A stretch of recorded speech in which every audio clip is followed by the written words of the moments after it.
la création volontaire d'une urgence permanente est devenue l'une des pratiques essentielles des États contemporains. L'urgence sanitaire a justifié la mise en œuvre de cette situation politique extraordinaire qui est l'état d'exception. L'état d'exception, qu'est-ce que c'est? C'est le moment qui permet de suspendre l'ordre juridique et où tout le pouvoir est donné à l'exécutif. Les millions de militants communistes qui dans le monde soutenaient le pouvoir stalinien n'étaient pas des corrompus, mais des idéalistes parfaitement désintéressés. Le système totalitaire est donc la rencontre entre un pouvoir cynique et corrompu au sommet de la pyramide, qui nomme ses experts, ses faux intellectuels et ses dirigeants corrompus, et une masse d'individus crédules et obéissants. Le vocabulaire est délibérément hygiéniste et mécaniste. Chacun devient donc, naturellement, par effet de langage, médecin de son voisin, épidémiologiste, diagnostiqueur, contrôleur, policier. La langue reconstruite par l'idéologie se grise de métaphores techniques. Comme l'avait déjà souligné Klemperer, il s'agit d'accoupler l'organique et la dimension mécanique dans la langue pour mécaniser le vivant. Plus généralement, on ne peut pas traiter l'humain selon des sciences dures. La loi a été enfreinte pour violer les droits des individus au nom de la loi. Alors aujourd'hui, nous allons aborder le thème de la corruption et de la fraude à partir de mes deux spécialités. La première, la philosophie morale et politique, et la deuxième, la psychopathologie, c'est-à-dire l'étude des processus psychiques individuels et groupaux. Alors, en bonne philosophe, je reviens à l'étymologie du mot corruption, qui nous conduit au verbe latin corrumpere, qui veut dire rompre avec. L'orateur romain Cicéron nous disait corrumpere mores civitatis, corrompre les mœurs d'une cité, et la corruption était la manifestation pour lui d'une décadence morale. On peut corrompre avec de l'argent, selon lui, corrumpere aliquem pecunia, c'est une méthode traditionnelle pour soudoyer quelqu'un.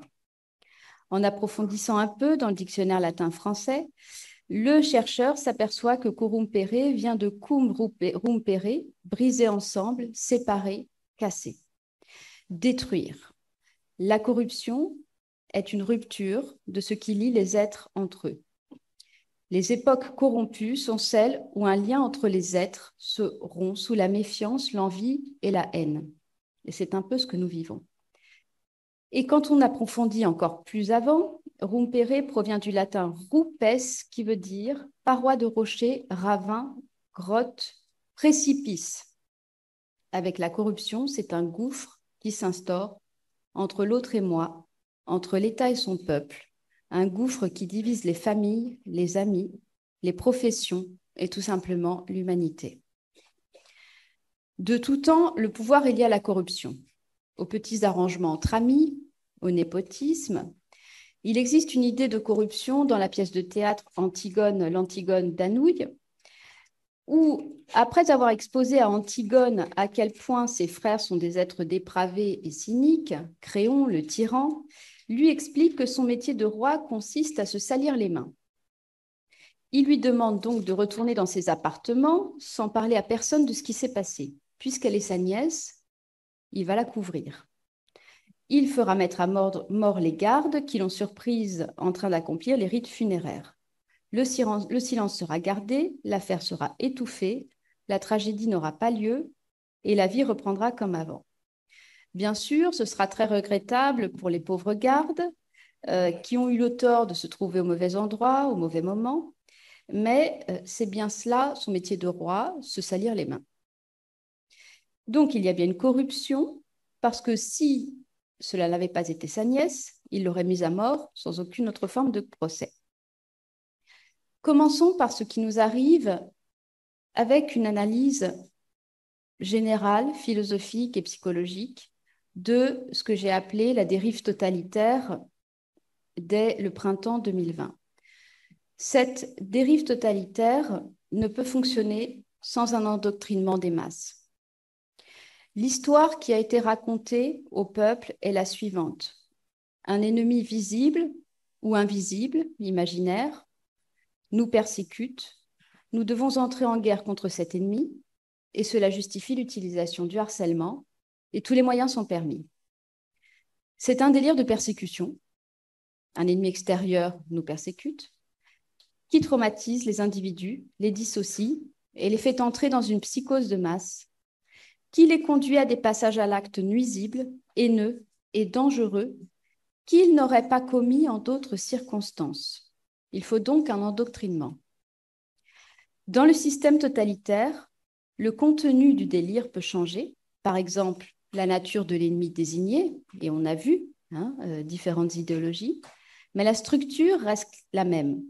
Pour obtenir cet endoctrinement des masses, il faut utiliser un harcèlement constant afin de susciter et entretenir chez l'individu un état de terreur. Les apparentes pauses dans ce harcèlement font partie de la manipulation, comme lorsque le bourreau, après la torture, vous donne un verre d'eau et prononce une phrase aimable avant de recommencer. Les méthodes qui ont été employées sur les populations sont des méthodes sectaires. La première, c'est la terreur. Un virus extrêmement dangereux veut nous tuer et dépecer l'espèce humaine. Ensuite, il y a eu la séquestration, les confinements, les freins à la liberté de mouvement, l'atteinte aux droits fondamentaux inaliénables tels que le droit à l'égalité devant la loi, la liberté d'expression, etc. Ensuite, une exclusion et une maltraitance généralisée envers toute la population qui a utilisé la culpabilisation des individus, la séduction, le chantage, le refus de soins pour certaines catégories de population, la désorganisation des repères spatiaux et temporels pour l'ensemble de la population mondiale, la surveillance, la transgression de la vie intime des citoyens, etc. En particulier, les citoyens à l'esprit critique sont aujourd'hui considérés comme mauvais, jusqu'à même des appels au meurtre dans certains discours politiques, par exemple en Italie, où des personnalités du journalisme, de la politique et de la médecine ont appelé à une ségrégation dans les trains entre vaccinés et non vaccinés, à l'affichage par un panneau autour du cou pour les non vaccinés, avec des déclarations souhaitant rétablir les chambres à gaz. Ensuite, le conflit de loyauté. Le conflit de loyauté, c'est une technique de torture psychologique pour obliger les individus à faire des choix impossibles, des faux choix. Par exemple, entre le droit au travail, à ses moyens de subsistance, et le droit à disposer de son propre corps. C'est un faux choix. Ensuite, dans les techniques utilisées, la suggestion hypnotique, jusqu'à induire un interdit de pensée chez les gens au travers des masses médias, avec la répétition d'une comptabilité mortifère de discours et d'images de panique. Ensuite, l'intimidation, la menace, la censure et les persécutions. Toute forme de désaccord ou encore de simple interrogation rencontre aujourd'hui censure, calomnie, répression face à une narration dogmatique que nul n'a le droit de réfuter malgré les nombreux paradoxes qu'elle contient. Dans les techniques utilisées, nous pouvons aussi citer les chocs traumatiques réitérés sur la durée envoyés sur la population. Par exemple, des décisions de fermeture prises par décret au dernier moment, parfois même des décrets dans les décrets, des discours paradoxaux destinés à sidérer le citoyen. En France, le gouvernement s'est illustré par dire tout et son contraire, parfois à quelques semaines d'intervalle, sans jamais se justifier sur les propos tenus antérieurement. Nous pouvons citer, enfin, des anomalies généralisées et des faits de corruption. Par exemple, dans les incitations à des professionnels traditionnellement non habilités à pratiquer des injections, comme le sont les diététiciens ou les kinésithérapeutes, moyennant des tarifications juteuses en France. La corruption a consisté à détourner la déontologie des métiers et à obliger des professionnels à des pratiques qui ne font pas partie de leur cadre de référence, tout en obligeant les professionnels qui étaient formés à ne plus pouvoir exercer leur métier dans les règles de l'art, par exemple, les médecins soignaient. Tout ceci doit fonctionner à l'idéologie. Le système totalitaire se soutient par une idéologie, c'est-à-dire une croyance délirante qui n'a plus de lien ni avec la vérité logique, ni avec la réalité de l'expérience, et qui a besoin de se renouveler sans cesse dans son contenu pour maintenir au pouvoir un pouvoir illégitime. L'instrument clé de la mise en place du pouvoir totalitaire, c'est bien d'abord le harcèlement des esprits qui doivent devenir perméables à l'idéologie. Il faut empêcher toute forme d'interrogation au sujet de l'idéologie. Il faut maintenir les populations dans une croyance anxieuse qui excite et inquiète les esprits. L'endoctrinement des masses est une corruption morale, psychique, intellectuelle et émotionnelle des esprits. Alors, tout ceci ne pourrait pas fonctionner sans l'obéissance des gens de bien à un système corrompu. Alors, il existe, et on l'a déjà vu ce matin, pour le Covid, une corruption énorme en haut lieu, où il s'agit d'enrichir démesurément des laboratoires tout en appauvrissant davantage les classes populaires. Mais les maux dont nous souffrons sont aussi de deux ordres. Le premier, ce sont les individus qui se sont laissés corrompre. Nous avons vu émerger des faux experts sur les plateaux télé, grassement payés, mais aussi dans certains pays comme en France, une population majoritairement achetée pour se taire et rester chez elle. Ou encore des professionnels de santé, comme je l'ai dit tout à l'heure, qui ne sont pas autorisés à pratiquer des injections, comme les psychologues aussi, qui ont reçu des très très bonnes rémunérations pour faire des piqûres. Ou encore, dans certains pays, des primes et des bonus ont été donnés aux cliniques et aux hôpitaux pour déclarer des cas Covid ou des morts par Covid, alors que ce n'était pas le cas. Cela relève de la corruption par l'argent, une corruption essentiellement institutionnelle. Mais nous avons un deuxième mal. Les gens de bien qui se soumettent à un système corrompu sans le voir en toute bonne foi. Nous souffrons de l'obéissance aveugle, de la naïveté, de la passivité, de la crédulité et de l'honnêteté de tous les acteurs subalternes, de ceux qui sont endoctrinés dans l'idéologie, qui non seulement, eux, ne reçoivent pas d'argent du système totalitaire, mais sont prêts à sacrifier père, mère et enfants au nom de l'idéologie dans laquelle ils sont endoctrinés. Mon expérience des pays d'Amérique du Sud m'a démontré que les peuples qui avaient une culture de la corruption résistent beaucoup mieux à la corruption totalitaire. Le corrompu cherche évidemment son intérêt immédiat pécunier ou pratique. C'est sans doute un mal, mais moindre que son exact contraire, le fait que des responsables et l'encadrement institutionnel accomplissent scrupuleusement leur mission dans la plus grande intégrité quand cette mission est au service d'une puissance mauvaise.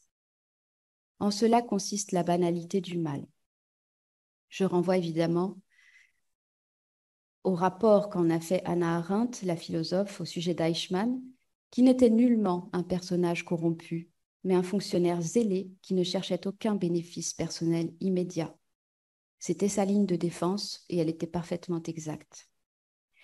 Les peuples frondeurs, où règne une corruption endémique, avec un respect tout relatif pour la loi, où l'on pratique les arrangements, les dessous de table, les colaboraciones en espagnol ou combinazione en italien, sont des peuples où l'air devient davantage respirable lorsque le pouvoir dérive sur un versant totalitaire.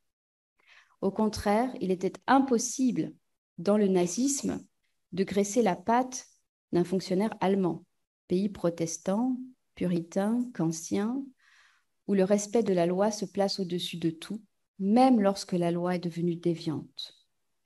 De la même façon, pour le Covid, le patron de restaurant ou de bistrot qui s'applique avec zèle à contrôler le pass n'est nullement corrompu, hélas. son intérêt financier aurait plutôt consisté à ne pas appliquer la loi. Dans la même idée, les millions de militants communistes qui dans le monde soutenaient le pouvoir stalinien n'étaient pas des corrompus, mais des idéalistes parfaitement désintéressés. Si dans l'affaire d'Antigone, les gardes avaient pu se laisser corrompre, l'affaire en serait restée là. Le système totalitaire est donc la rencontre entre un pouvoir cynique et corrompu au sommet de la pyramide, qui nomme ses experts, ses faux intellectuels et ses dirigeants corrompus, et une masse d'individus crédules et obéissants qui, au contraire, ne sont pas assez corrompus pour faire valoir leur intérêt personnel au détriment du sacrifice idéologique invoqué par le supposé bien commun. Pour endoctriner les esprits, il faut utiliser la fraude, la ruse, la tromperie, l'escroquerie. Le délire de la psychose de masse, donc cette idéologie qui ne correspond pas à la réalité de l'expérience, sur le plan de la psychologie, correspond au délire paranoïaque. Il s'enracine dans des premiers principes qui sont erronés. De là découle un discours d'apparence rationnelle, mais dont les hypothèses de base, prises pour des vérités, sont des erreurs logiques. Ce serait comme de dire, pour reprendre le délire de l'idéologie nazie, le premier principe, ou ce qu'on appelle en logique la majeure, les juifs sont des parasites, or les parasites sont nuisibles, donc les juifs sont nuisibles. Sauf que la majeure du raisonnement est fausse. Les juifs ne sont pas des parasites. Mais si l'on admet cette majeure comme vraie, et le raisonnement qui en découle, alors le délire commence. Et il entraînera les masses dans des passages à l'acte violent. Les conditions de la raison ne sont pas aléatoires. Il existe des règles de langage, de langue et de logique. La recherche de la vérité doit répondre à des principes rigoureux, pas à des élucubrations fantaisistes. En l'occurrence, ainsi que l'a démontré Vincent Pavant, ici présent dans le livre que j'ai écrit avec lui, qui s'appelle Le débat interdit, tout a commencé par un dévoiement des mathématiques dans ce qu'on leur fait dire, conclure, pronostiquer et dans leur instrumentalisation indue. À la fraude des premiers principes mathématiques ayant entraîné des décisions politiques sur les peuples d'une gravité sans précédent, s'ajoute la fraude langagière dans les médias de masse, élément indispensable pour endoctriner les esprits. C'est toujours le cas dans les phénomènes totalitaires. Le professeur d'université juif et philologue Klemperer avait analysé la langue du Troisième Reich et noté de graves distorsions infligées à la langue allemande par le nazisme. Le langage totalitaire utilise les euphémismes et les litotes pour atténuer la gravité des faits. Il s'agit de rendre acceptable une réalité moralement condamnable ou désagréable. Après tout, si isoler, c'est protéger, personne ne se formalisera d'abandonner les autres à leur sort. C'est prévu dans le programme. Ni finalement de les envoyer dans des camps de mise en quarantaine ou des camps de soins, puisque c'est pour le bien de la personne. Le langage est technique et euphémisant, avec, je cite, l'isolement prophylactique ou le contact tracing. Il s'est agi ni plus ni moins que de traquer les citoyens. La langue totalitaire devient un outil de persécution de certaines catégories de citoyens. Ils ont des mauvais comportements, ils sont irresponsables. Par exemple, un quotidien français, Sud-Ouest, va titrer « Les Français sont-ils irresponsables ?» Ou nous allons parler de relâchement. Les Français se relâchent. Les jeunes gens sont estimés égoïstes, négligents. Le but est de coloniser les esprits. Et dans le registre Covid, il y a beaucoup de mots qui ont disparu. Par exemple, soigner, diagnostiquer, guérir, immunité et même médicaments, remèdes, traitements. D'autres mots ont revêtu un sens inattendu, traçage et couvillon. et des expressions dénuées de sens sont employées. Le porteur sain, le malade asymptomatique. On assiste à un ensauvagement des mots, comme le soulignait Klemperer à propos de la langue du Troisième Reich. Avec une communication asymétrique du haut vers le bas, fondée sur l'amplification, du pouvoir vers la masse, sans qu'aucune des assertions du pouvoir ne puisse être soumise à la contradiction. Il y a eu aussi beaucoup d'amalgames entre malades et testés positifs, entre porteurs du virus et testés positifs ou négatifs, entre malades et contagieux, entre contagieux et assassins. La criminalisation de tout individu qui ne ferait pas aveuglément confiance au pouvoir et de tout individu comme potentiellement malade justifie et justifiera de fait une répression sur la base de sanctions exemplaires, de répression, de camps d'internement, etc. Par exemple, le 2 avril 2021, on a appris que le gouvernement italien avait décidé de rendre obligatoire la vaccination pour les soignants par décret, et toute personne qui entendait faire valoir son droit au consentement éclairé ou doutait du discours du pouvoir, assurant que cette vaccination protégeait, serait sévèrement réprimée avec une suspension de salaire ou encore une affectation, je cite, à des tâches où ces personnes ne seront pas en contact avec des patients. On a parlé de travailleurs réfractaires. La langue véhicule des paradoxes qui sidèrent la pensée, c'est-à-dire on va dire une chose et son contraire en même temps. Une grande radio française, France Info, le 19 mars 2021, a titré « Confiné sans enfermer ». Des mots sont surinvestis, comme dans le discours d'Emmanuel Macron du 31 mars 2021, le mot « mobiliser ». Il a appelé les citoyens à se mobiliser tout en restant chez eux. Sauf que mobiliser vient du verbe latin movere, se mouvoir. Donc il fallait se mouvoir dans l'immobilité. Des néologismes, donc des nouveaux mots, sont introduits. Covidisme, complotisme, avec tout un champ lexical des techniques savantes, évidemment méconnues du grand public.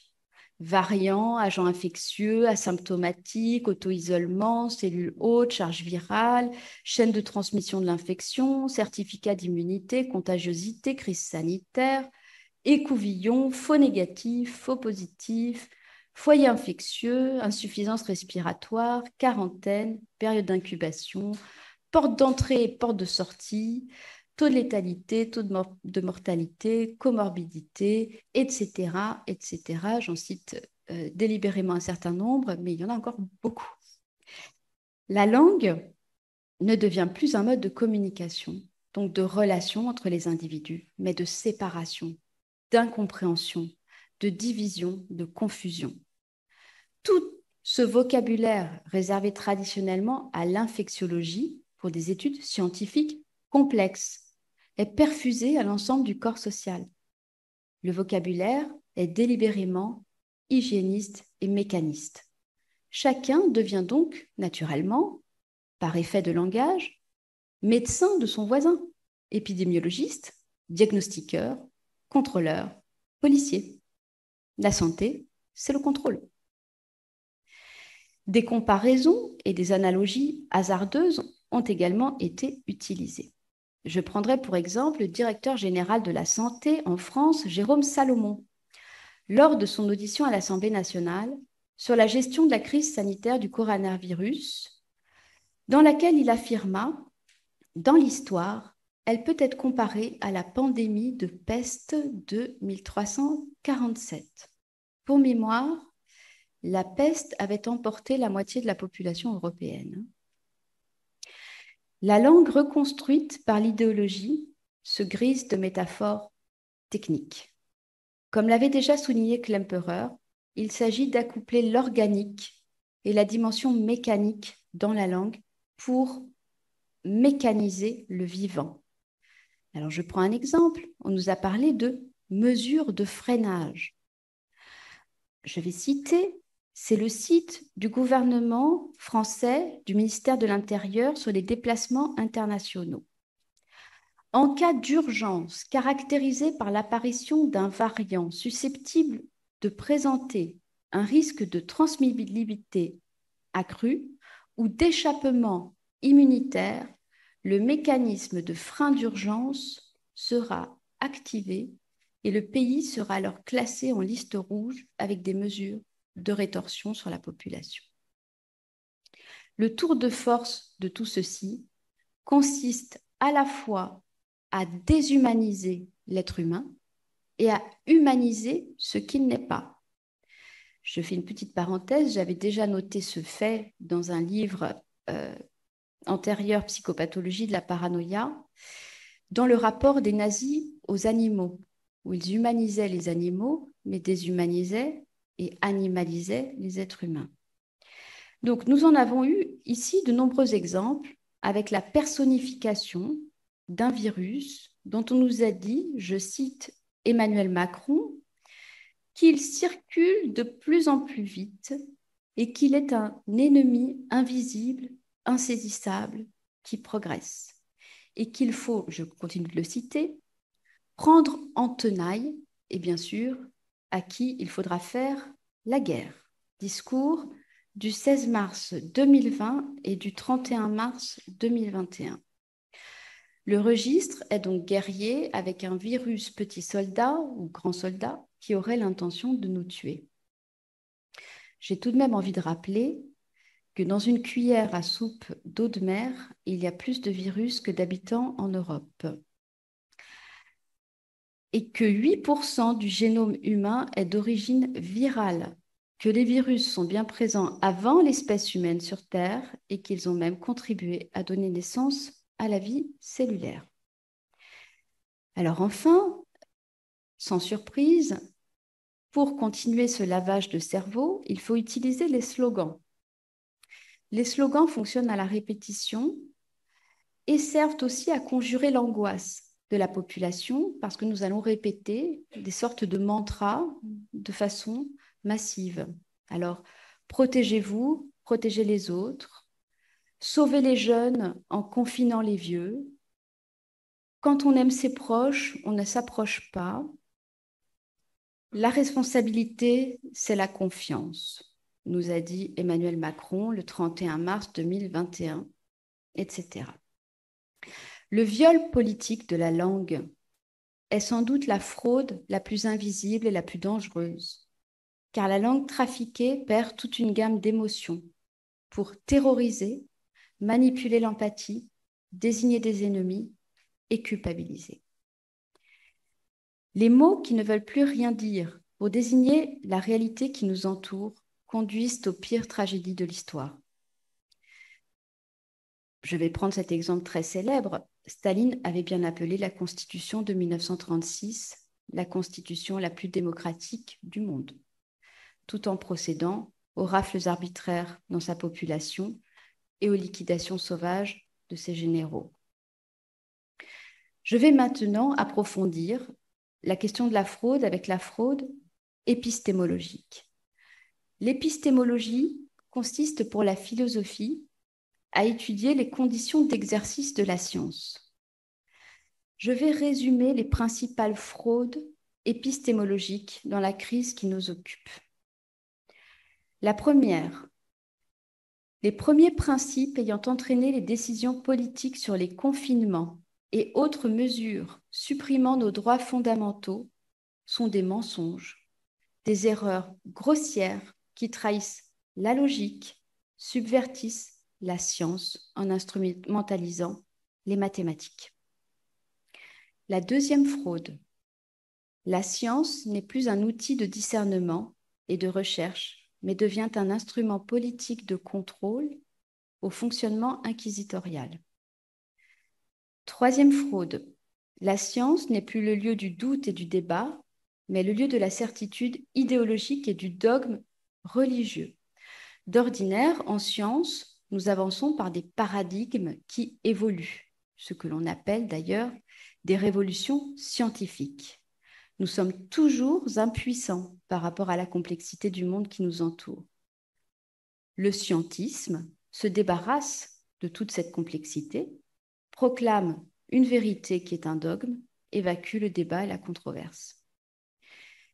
La quatrième fraude a consisté dans la confusion entre la matière morte et la matière vivante. Appliquer des mathématiques à l'être vivant est une fraude épistémologique. On a oublié dans l'ensemble de l'analyse le paramètre vivant. Cela conduit donc à traiter logiquement les êtres vivants comme des matières mortes. Cette imposture intellectuelle est connue de la philosophie depuis l'Antiquité.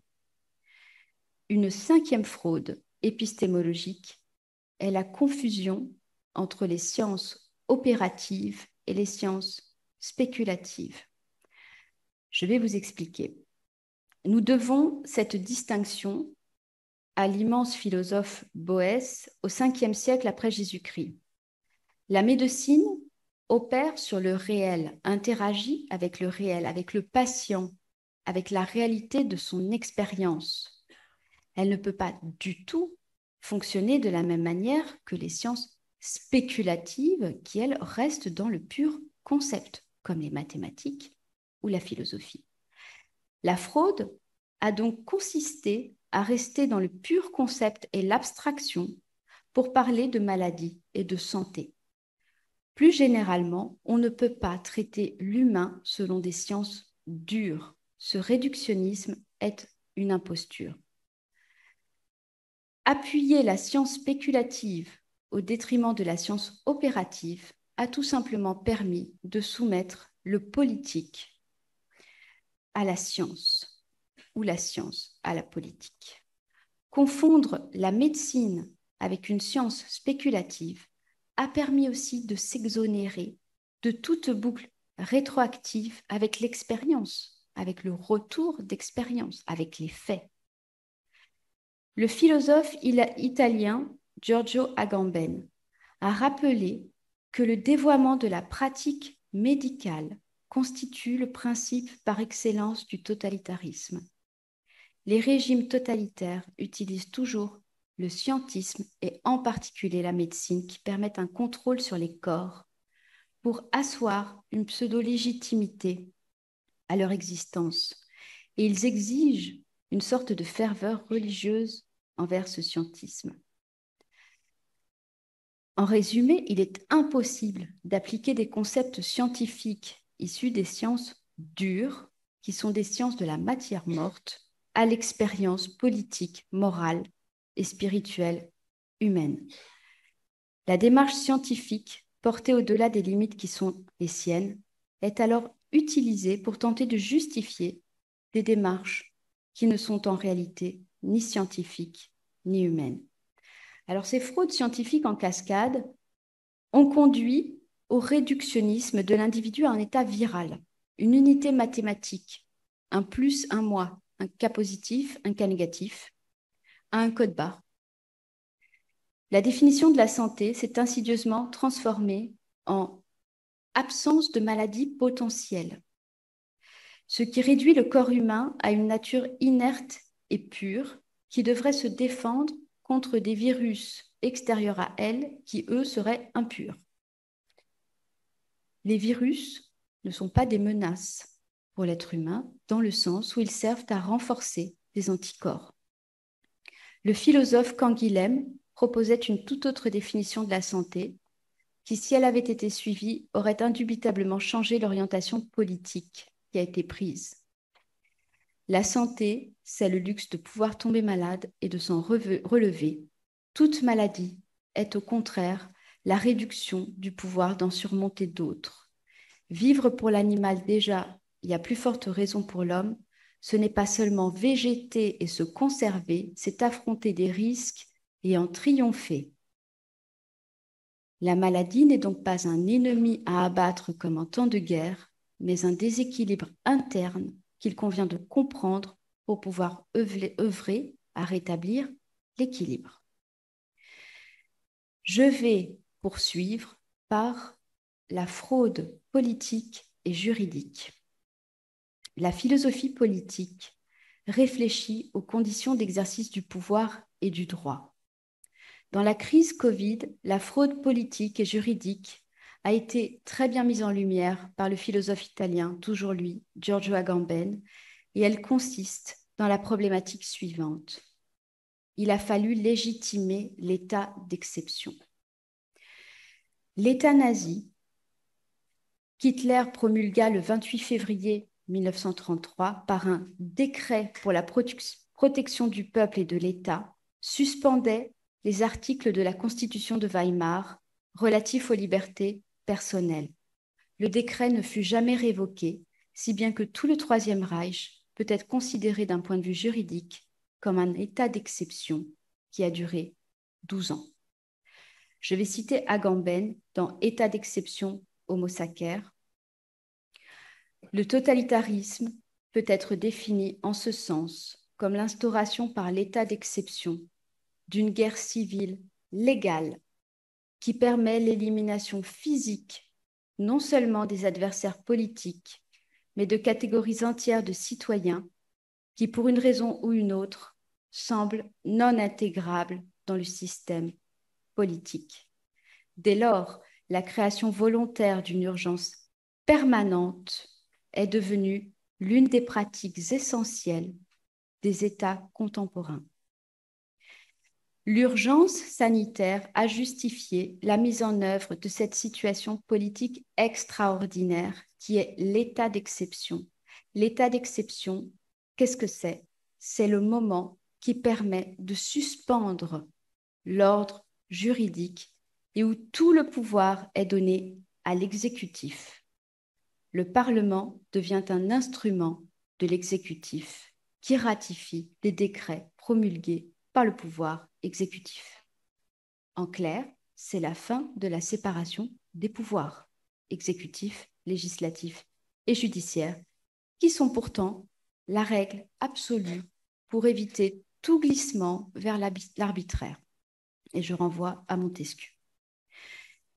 Agamben précise, je le cite, qu'une situation où l'urgence est devenue la règle et où la distinction même entre la paix et la guerre, entre guerre extérieure et guerre civile mondiale, devient impossible. C'est ce que nous traversons. L'adage latin dit que la nécessité n'a pas de loi. Necessitas legem non habet. La nécessité, ici sanitaire, a justifié la transgression des citoyens. Nous pouvons discuter de deux problématiques. La première, l'invocation de la nécessité justifie-t-elle une transgression de l'ordre juridique et du droit en général? Dante y a répondu dans le De Monarchia. Il est impossible d'atteindre l'objectif du droit sans le droit. Quiconque se propose d'atteindre l'objectif du droit doit procéder selon le droit. Donc, on ne peut pas invoquer une suspension de l'ordre juridique au motif de la nécessité. La deuxième problématique, c'est la nécessité que nous avons, qui nous a été invoquée dans la crise Covid. En était-elle vraiment une? À en croire les études concernant les manipulations des chiffres, le danger a été largement exagéré. Donc l'état de nécessité a été créé artificiellement pour justifier une suspension de l'ordre juridique. Cette suspension est devenue une habitude des régimes politiques modernes. Elle est une pure violence à l'égard des populations. D'ordinaire, la loi a une fonction symbolique au travers du code pénal qui consiste à poser les bases d'une civilisation en tant que protection de l'intégrité des individus. La fraude juridique, ici, a autorisé la suspension de cet ordre juridique pour lui en substituer un autre soumis à l'urgence, la nécessité, l'état d'exception. En résumé, la loi a été enfreinte pour violer les droits des individus au nom de la loi. C'est un tour de passe-passe des systèmes totalitaires qui consiste à transgresser la loi pour en faire un instrument de persécution, de stigmatisation d'intimidation.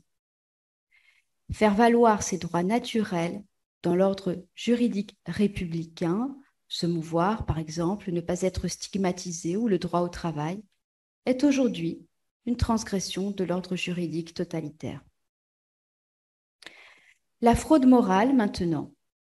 Elle a consisté à faire admettre aux populations, par la manipulation des esprits, la légitimité de cet adage politique « la fin justifie les moyens ».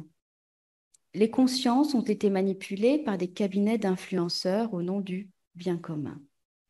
Au nom de ce bien commun, il est devenu acceptable de ne pas soigner des gens, d'ostraciser des individus en leur supprimant l'accès à leurs moyens de subsistance, d'insécuriser les populations et de créer la panique, d'utiliser le chantage et les conflits de loyauté. Par exemple, choisir entre la conservation de son titre de médecin et sa fonction de médecin, soigner. Il est devenu acceptable de ne pas honorer nos devoirs anthropologiques et spirituels envers nos morts. Des morts qui parfois, dans certains pays, ont été rendus dans des sacs poubelles à des familles, avec des interdictions de funérailles, etc. Il est devenu acceptable d'abandonner nos anciens ou nos fous à leur sort. Et on a eu de nombreux exemples. D'euthanasier une partie de la population considérée comme inutile, de faire le tri entre les patients. Il est devenu acceptable de maltraiter une grande partie de la population, notamment les enfants et les adolescents. Au nom du Covid, j'ai vu de mes propres yeux des nourrissons venant de naître, arrachés à leur mère, interdits d'allaitement, mis dans des boxes fermées au sein de grandes salles déshumanisées. Nous devons revoir tout cela. La fin justifie les moyens signifie qu'il devient acceptable de sacrifier des individus au nom de la quantité, au nom du plus grand nombre, et l'individu est dépossédé de ses droits humains. Les discours politiques n'ont pas cessé de nous parler de sacrifice. L'objectif des manipulations totalitaires de la langue est la logique sacrificielle de la désignation de l'ennemi. Ça peut être le juif, le musulman, le chrétien, l'homme, la femme, le vacciné, le non-vacciné, l'hétérosexuel, l'homosexuel, etc. Emmanuel Macron, dans un discours, nous a expliqué « Rien n'est obtenu si rien n'est sacrifié ». Quelle étrange proposition. Est-il raisonnable d'y consentir ? Les considérations morales n'entrent plus en ligne de compte dans le discours, sauf pour être utilisées en termes de chantage et de manipulation. Ce serait pour le bien du groupe que l'individu devrait se sacrifier. Avec cette logique sacrificielle, les individus ne comptent plus et peuvent servir d'objet d'expérimentation jusqu'au génocide.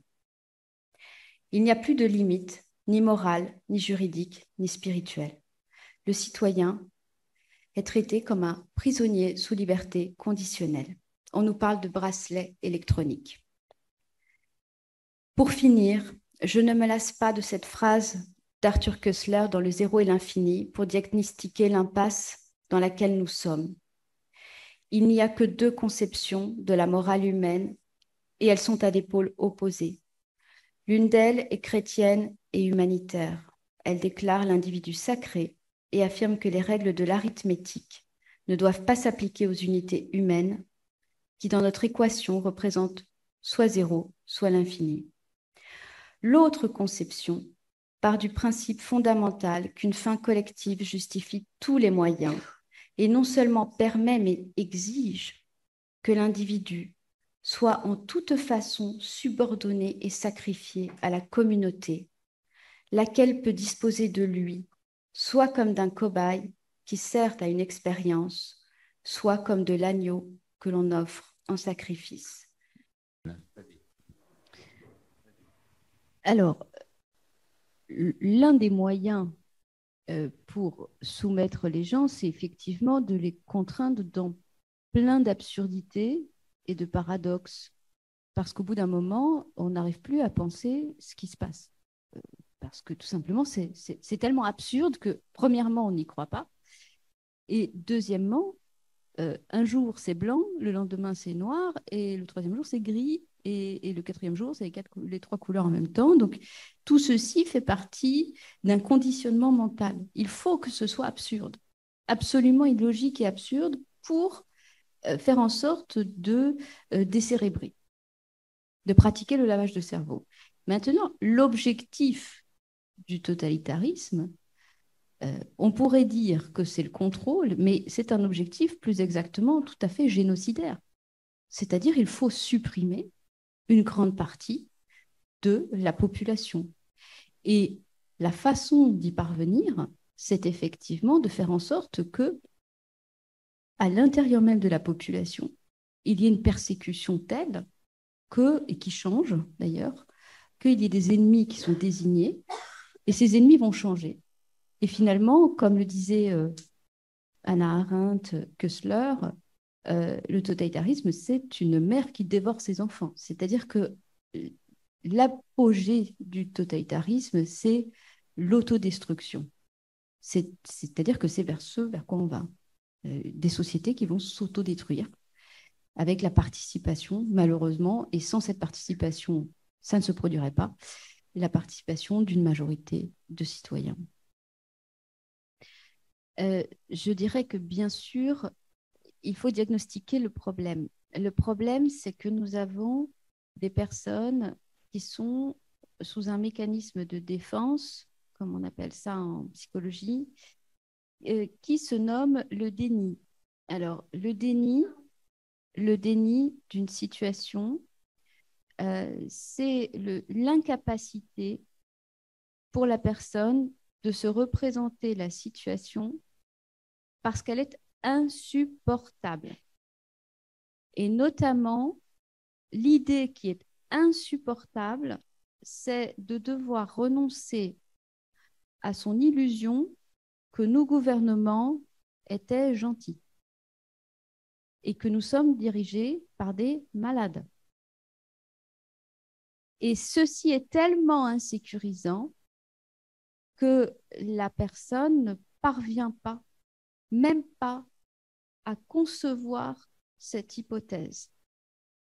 Donc, quand on a quelqu'un qui est sous déni, il est totalement contre-productif d'essayer de lui mettre la tête devant ce qu'elle ne peut pas voir. Et c'est ce qu'on fait tous parce qu'on a des angoisses. Donc, on vient lui rajouter des angoisses en lui disant « Regarde, regarde ce qu'ils nous font, etc. » Et c'est pire. On va renforcer son déni. Donc, il faut comprendre le mécanisme pour avoir une action individuelle qui est de diminuer la charge de la peur chez la personne. Comment on diminue la charge de la peur chez la personne? En allant l'aider à renforcer ses ressources. C'est comme quand vous avez quelqu'un, mais c'est la même chose, qui est endoctriné dans une secte. Ce n'est pas en lui disant « c'est une secte, attention mon Dieu, tu es endoctriné », qu'on va réussir. Au contraire, ce qu'on va réussir à faire, c'est couper les liens. Donc, ce qu'il faut, c'est la sortir, l'air de rien de la secte, quelques moments pour qu'elle reprenne ses ressources et retrouve une capacité de distance. Donc, il est plus efficace d'emmener un ami dans une balade en forêt que d'essayer de l'inonder d'informations pour lui dire qu'il a tort. Ça sera beaucoup plus efficace, même si ça doit supposer qu'on fasse taire un moment notre propre angoisse du fait qu'il ne se réveille pas, qu'il ne sorte pas de son endoctrinement. C'est très compliqué, mais je crois qu'il faut le réfléchir sous l'angle de à quel moment on peut communiquer des informations à quelqu'un. Où est-ce qu'il en est du degré d'endoctrinement sectaire? Je dirais que bien sûr, il faut diagnostiquer le problème. Le problème, c'est que nous avons des personnes qui sont sous un mécanisme de défense, comme on appelle ça en psychologie, qui se nomme le déni. Alors, le déni d'une situation, c'est l'incapacité pour la personne de se représenter la situation parce qu'elle est insupportable.